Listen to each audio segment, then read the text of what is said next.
castelo forte é o nosso Deus. Nós vamos dar continuidade, irmãos, às exposições no livro do Gênesis. Hoje nós vamos abordar os versículos 20 a 23 do capítulo 1.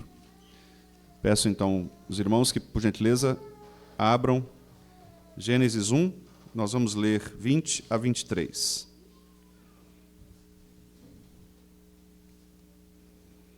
Disse também Deus: povoem-se as águas de enxames de seres viventes, e voem as aves sobre a terra, sob o firmamento dos céus. Criou, pois, Deus os grandes animais marinhos e todos os seres viventes que rastejam, os quais povoavam as águas segundo as suas espécies, e todas as aves segundo as suas espécies. E viu Deus que isso era bom. E Deus os abençoou, dizendo: sede fecundos, multiplicai-vos, e enchei as águas dos mares, e na terra se multipliquem as aves. Houve tarde e manhã, o 5º dia. Amém. Vamos orar mais uma vez? Muito obrigado, Senhor, por tudo que já fizemos até aqui. E agora pedimos ao Senhor que nos abençoe também na compreensão da Tua palavra, neste trecho precioso que relata a vida produzida pelo Senhor na criação, e que nós possamos contemplar as maravilhas de Tuas obras por meio desta maravilhosa criação que o Senhor executou por meio de Tua palavra, e que hoje todos nós podemos desfrutar, de modo que, ao vermos as aves, ao vermos os animais marinhos, ao vermos, ó Deus, toda a criação, nós de fato podemos glorificar o Teu nome e reconhecer que só o Senhor é Deus, que o Senhor criou todas estas coisas e que nós somos agora chamados para adorar o Senhor pela beleza de Tua criação e também pelo Teu eterno poder. Nós te pedimos, então, que o Senhor nos abençoe, nos ilumine os corações e as mentes, e que possamos preencher, ó Deus, as nossas vidas nesta manhã com esta porção de Tua palavra. Em nome de Jesus nós oramos agradecidos. Amém. Meus irmãos, então, Deus estabeleceu a luz, Deus estabeleceu os limites, Deus estabeleceu a terra firme, a vegetação e também determinou os ciclos temporais. Criou o tempo. Agora, o texto de Gênesis nos conduz a um novo passo da criação. E esse novo passo é o momento em que Deus, depois de estruturar o mundo, Ele agora começa a preencher o mundo, a encher o mundo com a vida. Este Deus que enche o mundo de vida. E esta narrativa mostra que a criação divina, ela nunca é desordenada. Pelo contrário, nós estamos vendo aqui, desde que começamos a examinar este texto de Gênesis, que Deus apresenta uma progressão clara. Primeiro, Ele forma, depois Ele preenche. Assim como deveríamos fazer mesmo em todos os nossos projetos.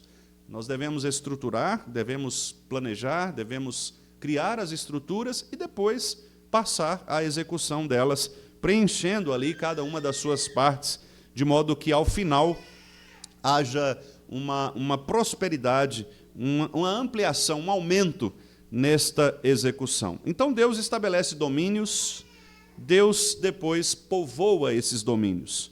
O 5º dia é um dia específico e muito interessante, porque marca exatamente o início deste transbordamento da vida.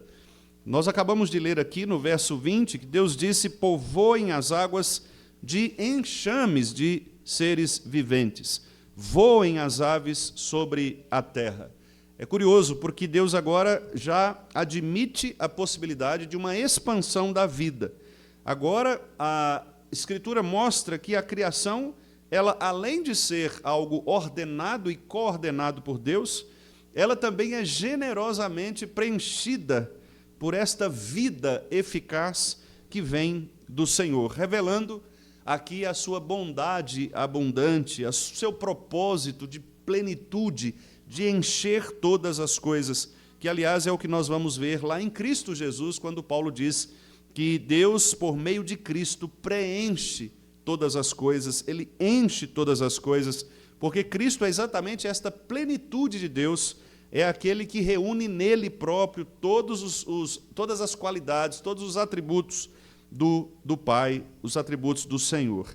Então nós temos aqui o texto, mais uma vez, começando com a expressão disse Deus.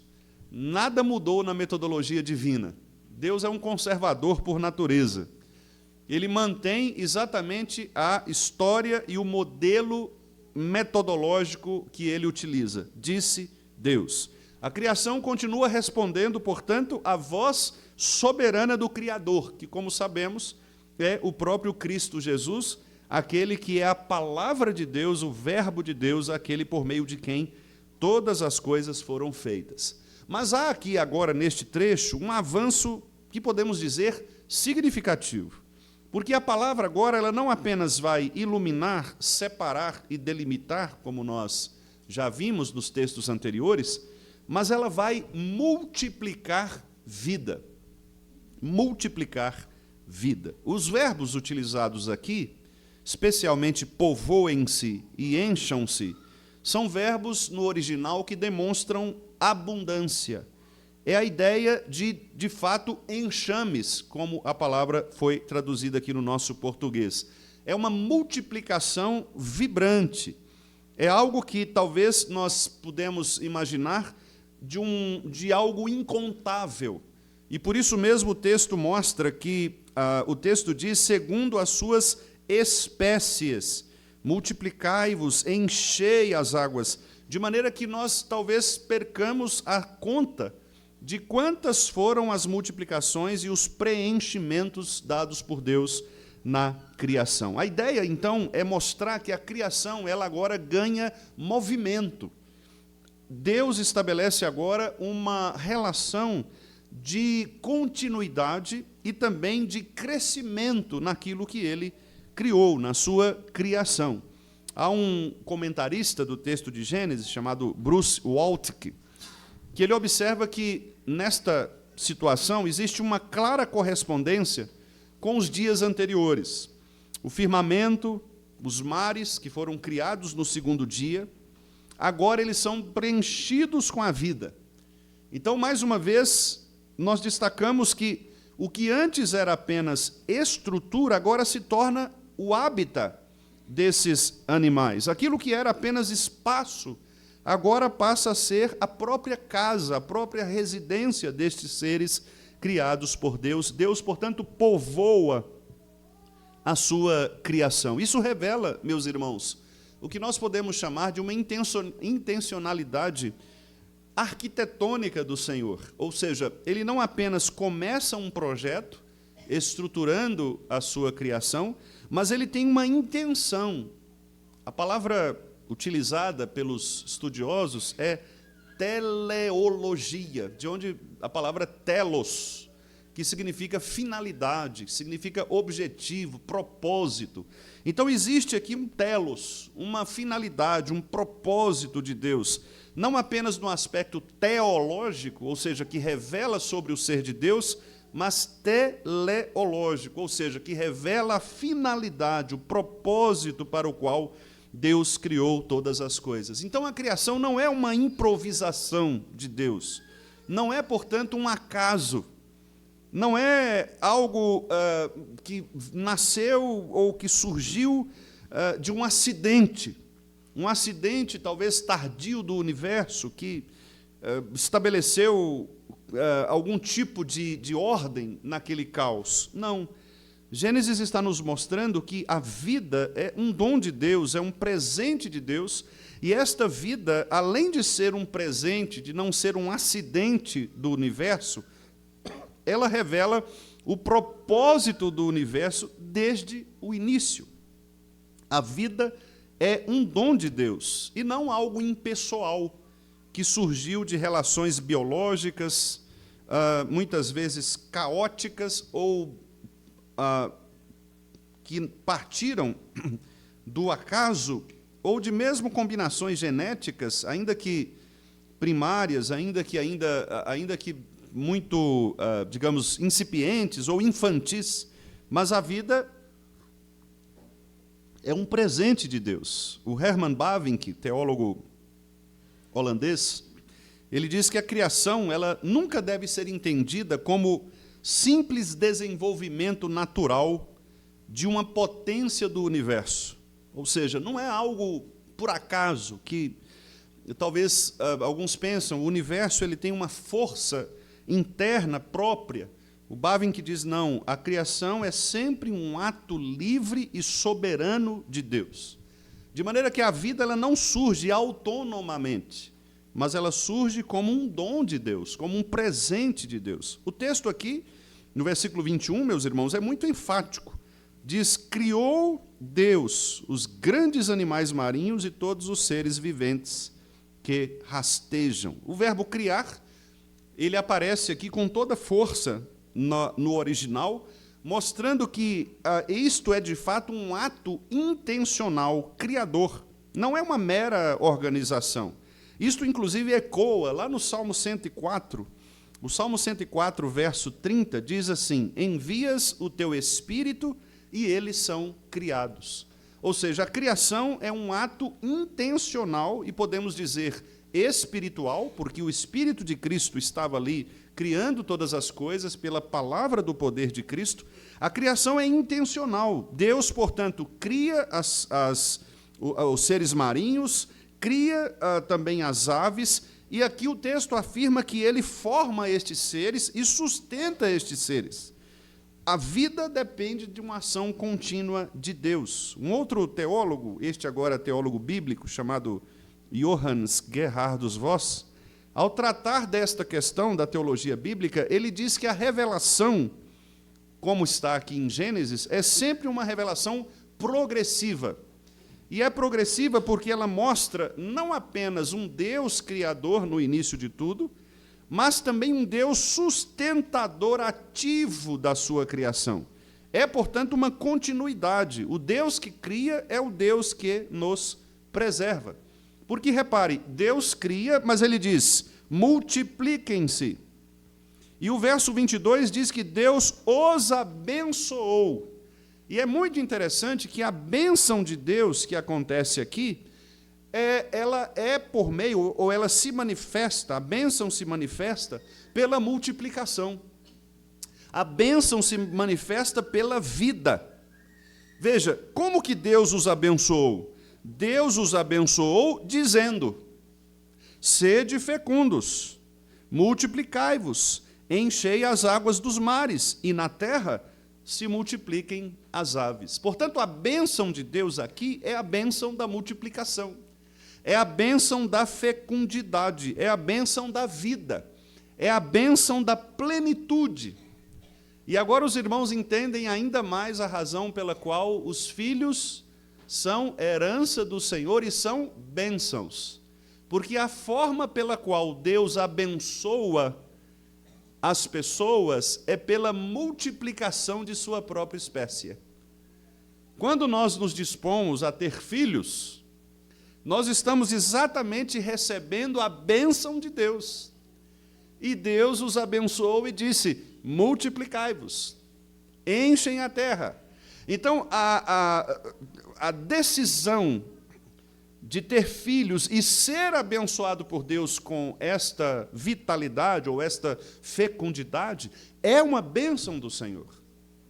E é uma bênção, irmãos, absurdamente, digamos, generosa do Senhor. Porque nenhum de nós é capaz de produzir vida por si mesmo.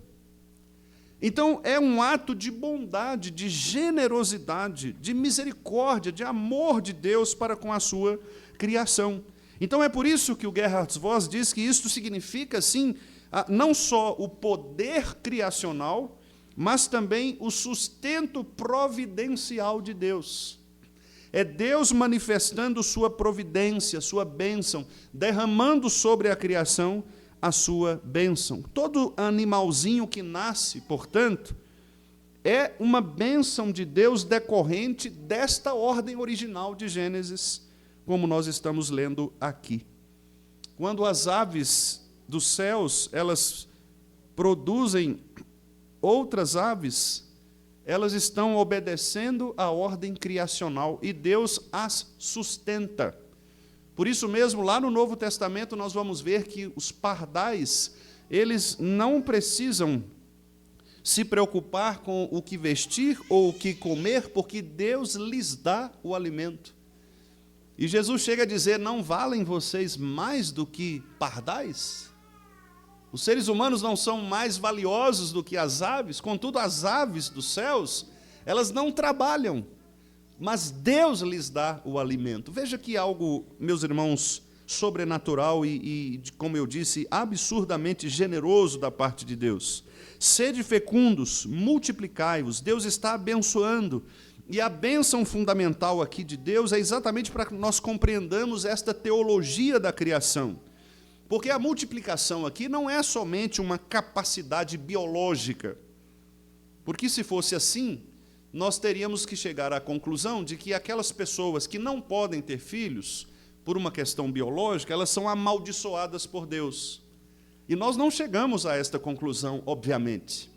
Até porque nós temos exemplos na Bíblia de pessoas que não puderam ter filhos e que receberam de Deus um milagre para que pudessem tornar-se fecundos. Então, nós não estamos dizendo que aquelas pessoas que têm incapacidades biológicas de produzirem filhos são necessariamente abençoadas por Deus. Não é isto.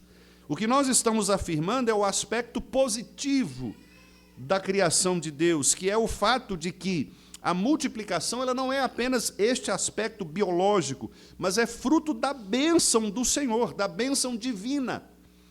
O que nós podemos entender é que, na verdade, embora cada um de nós tenha o seu próprio filho, no fundo, ou de maneira mais abrangente, todas as pessoas que nascem são nossos filhos. Porque há uma só origem. E a partir daí, esta espécie ela foi sendo multiplicada. Então, para cada criança que nasce no mundo, significa que é um ato extraordinário da criação e da providência de Deus, pelo qual nós devemos nos alegrar. Ainda que não seja o nosso próprio filho biológico, nós estamos vendo nascer uma promessa ou o cumprimento de uma ordem criacional. É por isso que nós devemos nos alegrar com os filhos que nascem, com a gravidez. Mesmo não sendo nosso filho, ele se torna para nós a representação da bênção de Deus para a criação. Veja por que nós então devemos ser contrários ao aborto. Porque o aborto é sempre uma manifestação humana, uma intervenção humana de um ato criacional divino.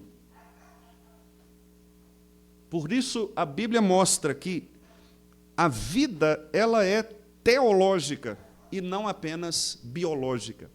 Nós não devemos julgar os seres humanos apenas por sua biologia, mas o ser humano, como nós veremos mais à frente, nos próximos textos, é imagem e semelhança de Deus. Então aqui, meus irmãos, nós estamos vendo Deus fazendo florescer a sua criação. O primeiro eco do grande mandato de Deus, dado ao ser humano, dado à criação, melhor dizendo, é a fecundidade. Não apenas biológica, como eu disse, mas teológica. O Espírito de Deus está guiando todas estas coisas. Há um teólogo apologeta chamado John Frame, que quando ele fala sobre a autoridade e o senhorio de Deus na criação e também na manutenção da criação, ele destaca que a bênção divina não é uma mera declaração simbólica de Deus, mas ela é, de fato, eficaz. Em outras palavras, quando Deus abençoa, Ele confere realidade àquilo que Ele abençoa, àquilo que Ele ordena. Não é só uma declaração verbal, mas é a transmissão da bênção espiritual do próprio Deus. Por exemplo, quando o pastor ao final do culto, ele evoca a bênção chamada apostólica. Não é uma bênção humana que nós estamos transmitindo, não é a bênção de um ser humano sobre outros seres humanos. É uma oração que o ministro do Evangelho faz, direcionada a Deus, clamando que Ele, Deus, derrame a sua bênção sobre a igreja. Então não é uma bênção material, no sentido verbal, no sentido formal, é uma bênção espiritual.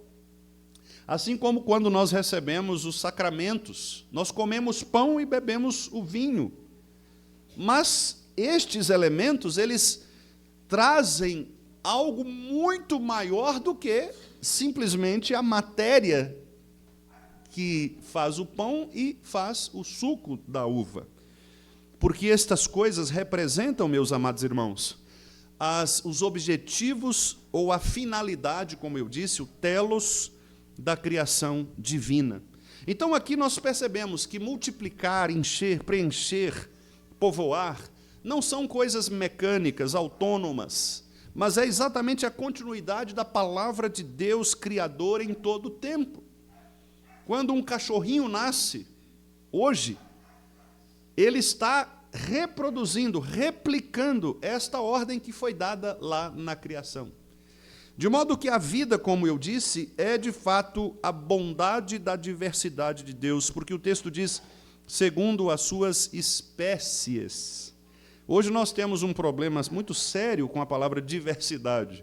Infelizmente, um grupo ideológico tomou esta palavra como sendo bandeira do seu movimento, mas a diversidade bíblica não tem nada a ver com este movimento ideológico que tem sido propagado por aí. A diversidade bíblica, ela é bênção. Deus, ele de fato possui unidade, mas também diversidade. Porque, repare, Deus são 3 pessoas. Um só Deus em 3 pessoas. Portanto, o uno e o diverso, contidos na mesma essência, na mesma natureza. Então, a diversidade é uma bênção de Deus, e a diversidade na vida marinha, como é o texto aqui, povoem os seres marinhos, as suas espécies, a diversidade das aves, povoem as aves e as suas espécies, ordena aqui, de fato, meus irmãos, uma harmonia de Deus, de modo que todas estas diversidades de espécie, ou estas variedades, elas representam, elas comunicam aspectos do Senhor. Eu quero dizer que, para cada animalzinho que você contempla, para cada tipo de ave que você reconhece, você perceberá em cada um deles um traço da soberania, do poder e da beleza que vem do Senhor. Alguns podem admirar o bico de um tucano, por exemplo, a perfeição do bico de um tucano. Outros podem admirar a perfeição de um canarinho, um pintacilgo, um curió. Você admira a beleza do curió, do canário da terra, amarelinho. Parece que alguém, de fato, foi lá e pintou algo. E você percebe que estes animais, eles representam o quê? Diversidade, porque o tucano não é o pintacilgo não é o curió, mas todos eles nos remetem para um ser, que é Deus.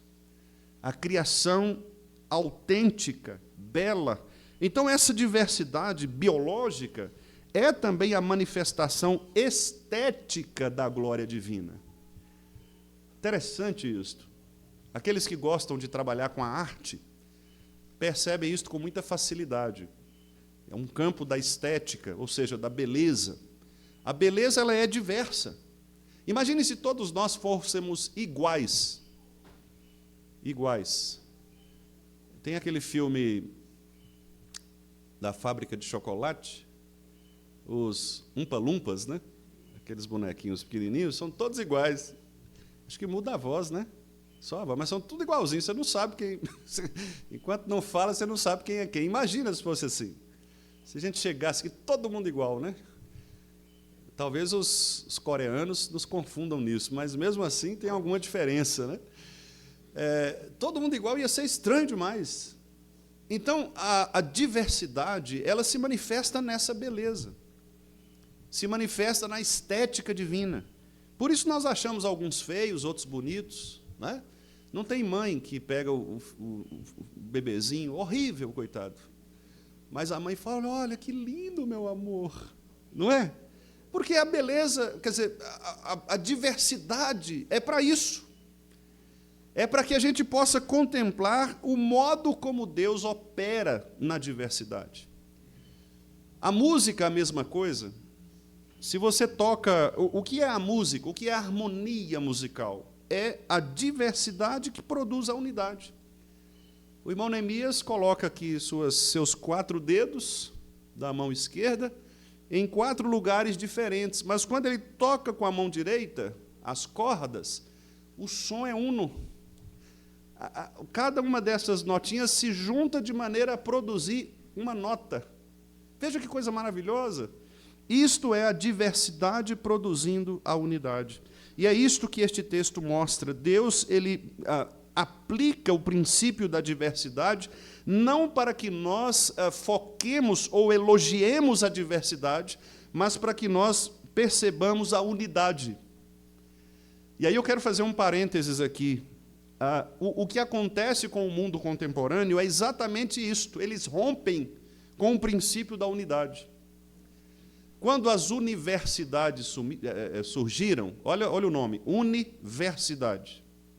Já dá para dar uma ideia do que significa. A diversidade de áreas, a diversidade de áreas, química, física, biologia, matemática, psicologia, sociologia, antropologia, linguística, direito, medicina, e vai. A diversidade deveria buscar o quê? O universidade. Percebe? Só que hoje, o que a contemporaneidade faz? Ado. Cada um no seu quadrado. É isso que a modernidade faz. Ela quer pegar um ponto só e dizer, eu tenho a razão. O outro fala, não, eu que tenho a razão. O outro fala, não, sou eu. E aí a gente cria o quê? Uma diversidade, vários bloquinhos, para aproveitar o carnaval, né? Vários bloquinhos que não se juntam. Então eu tenho a minoria aqui, eu tenho outra minoria ali, eu tenho uma terceira minoria cá, eu tenho vários bloquinhos. Todo mundo se separou, porque todo mundo perdeu o uno, perdeu a unidade. O que nos une? Ninguém sabe mais. Para o grupo A, o que nos une é o aspecto biológico. Então, se é o aspecto biológico, eu vou criar o meu grupo aqui de pessoas que se atraem por outras do mesmo sexo, porque é um grupo biológico. Não, o que me atrai não é o biológico, é o sociológico.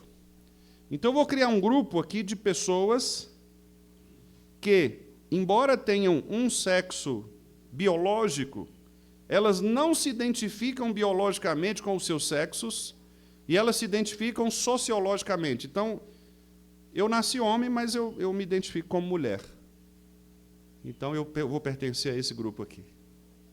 E aí vai, cada um pertencendo ao grupo que ele próprio escolhe, quebrando assim a unidade que Deus estabeleceu desde o princípio. Perceba, irmãos, que Deus ele é diverso, mas, ao mesmo tempo, ele estabelece que cada espécie siga originariamente a sua criação. Os seres marinhos são seres marinhos, e eles vão se multiplicar de acordo com as suas espécies. Os seres, as aves dos céus, são aves dos céus, e elas vão se multiplicar conforme as suas espécies. O que nós aprendemos aqui? neste texto? Primeira coisa que eu acho que podemos destacar: Deus não é um Deus minimalista, ou seja, não é aquele Deus que cria o mínimo. Não, ele é um Deus diverso, complexo, um Deus grande, imenso. E ele cria na sua generosidade exatamente para encher a terra e transbordar a sua criação. Quando você olha espécies diversas e inumeráveis dos seres, você deveria perceber a grandeza deste Deus criador. Um Deus que nos coloca seres que ainda o homem não sequer identificou. Uma fauna extensa, gigantesca, uma flora imensa. Os biólogos ainda tentam reconhecer alguns destes seres. O que isto nos demonstra? A generosidade de Deus na sua diversidade criacional. Uma segunda lição que eu penso importante aqui é exatamente o dom, a vida como um dom de Deus. E se a vida é um presente, meus irmãos, todas as vezes que nós recebemos um presente, e este presente é bom para nós, o que nós devemos fazer? Agradecer àquele que nos deu o presente. Então, a vida, um dom de Deus, ela deve ser recebida por nós com gratidão. Tiago, capítulo 1, verso 17, diz que toda boa dádiva vem do alto. Então, a vida vem do Senhor. A vida deve ser vivida com alegria. A vida deve ser vivida com a expectativa de ser algo que agrade, que adore o Criador. Por isso nós devemos pensar na vida que vivemos. Porque se você leva a sua vida, vive a sua vida como um peso, se você entende que a sua vida é algo mecânico, automático, é um acaso, você está ferindo aquilo que Deus criou para você. A vida, ela sempre quer viver. A gente percebe isto mesmo em pessoas que às vezes estão em estados terminais. A gente percebe que você olha para a condição clínica, física da pessoa, e você diz, olha, não há mais o que fazer. A medicina não há mais o que fazer. Mas a vida continua querendo viver. Isto, inclusive, biologicamente. O nosso corpo reage à morte. Quando você começa a morrer, o seu corpo reage. Tanto que há uma situação bem interessante, que é a melhora que a pessoa tem antes de morrer. Geralmente isso acontece.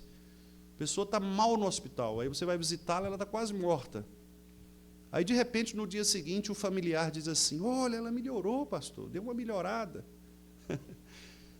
E, às vezes, você fica assim, queira Deus que, de fato, seja uma melhorada. Mas, às vezes, não é. Às vezes, é o corpo reagindo, injetando adrenalina para que o corpo sobreviva. O coração começa a enfraquecer, a respiração começa a diminuir, o corpo diz assim, não morra. O cérebro fala, nós estamos morrendo, então vou injetar aqui, injeta adrenalina, a pessoa dá aquela melhorada, mas depois a adrenalina não consegue, o cérebro não vai conseguir manter vivo, porque é um corpo inteiro, é todo um sistema. Aí começa a baixar de novo e a pessoa morre. A vida quer viver. E nós, então, precisamos entender isto. Precisamos entender que Deus nos criou para viver. E, muito embora nós tenhamos dificuldades e obstáculos na vida, a vida é um dom de Deus. Não desperdice a sua vida.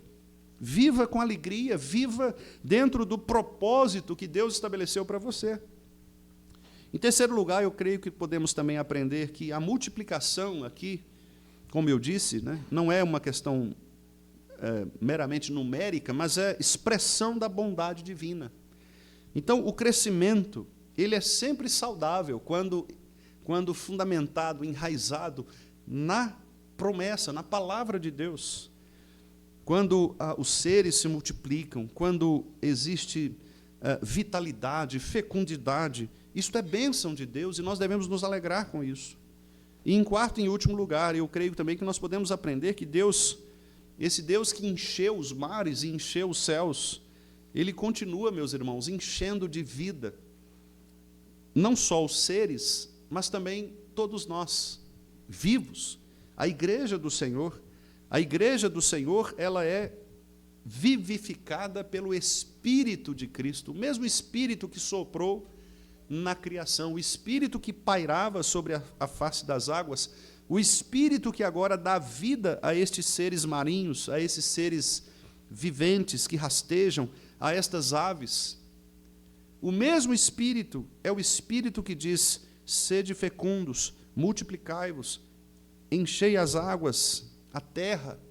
Nós devemos pensar nisto também como uma missão espiritual, missionária, podemos dizer, de modo que a nossa vida é sempre uma vida que deve produzir um crescimento autêntico para a glória do Senhor. Nós devemos usar a nossa vida como um meio para levar vida às outras pessoas. O evangelismo, o discipulado, o testemunho, a alegria, tudo isto representa e tudo isto evidencia de maneira testemunhal que este Deus criou a vida não por acaso, não por algo mecânico, mas como uma vocação teleológica, há um propósito, há uma razão pela qual você está aqui. E esta razão precisa sempre refletir o poder criacional de Deus e também o poder providencial de Deus.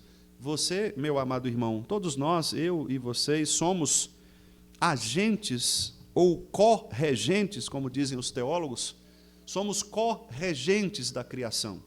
Ou seja, Deus nos criou, e veremos isto mais à frente, quando tratarmos da criação do homem, Deus nos criou para que possamos, de fato, participar desta expansão de sua criação. Portanto, louvar a criação, amar a criação, defender a criação, é um ato vocacional. A igreja deve fazer isto. Todos nós devemos fazer isto. Todos nós devemos pensar numa ecologia cristã, teológica. Todos nós devemos pensar nestas questões, nos agrotóxicos, nas queimadas, nas matanças de animais. Tudo isso tem a ver com a igreja, com a teologia. Tudo isso tem a ver com esse ato criacional do Senhor. Ele estabeleceu para que as coisas fossem não apenas estabelecidas ou estruturadas, mas também guiadas por este Espírito até o fim. Então, que Deus nos conceda graça para que possamos entender este milagre criacional e saibamos, irmãos, que estamos aqui neste mundo exatamente para cumprirmos esta vocação de louvar a vida que foi dada por Deus aos seres, de defender a vida como um dom de Deus e também de usufruirmos desta criação com alegria, sabendo que tudo o que temos e recebemos do Senhor a partir desta criação é de fato uma bênção para nós. Quando você se alimentar hoje, lembre-se de que aquele alimento que está ali, ele é fruto da criação do Senhor, para o nosso alimento, para o nosso crescimento.